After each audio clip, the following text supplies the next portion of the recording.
వారు నాకు ప్రార్థించుచుండగా నేను వారిని నడిపించుదును.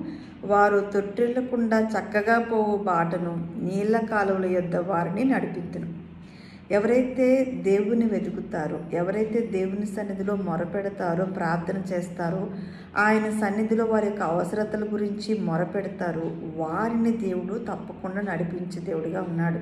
ఆయన ఏం చెప్తున్నారంటే, అలాంటి వాళ్ళు ఎప్పుడు కూడా తక్కువ చేయబడరు.